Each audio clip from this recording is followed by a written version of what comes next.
جنگلات، ماحولیات اور سبز احاطے کے بغیر معاشرے کا تصور کرنا غیر معقول ہے۔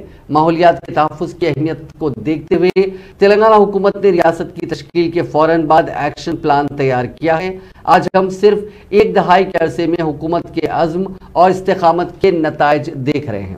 ریاستی حکومت کے مہتواکانکشی پروگرام ہریت ہرم کی بحالی میں حیرت انگیز نتائج برآمد ہو رہے ہیں۔ آپ کو بتا دیں کہ یہ سبھی خیالات وزیر اعلیٰ چندر شیکھر راؤ کے ہیں۔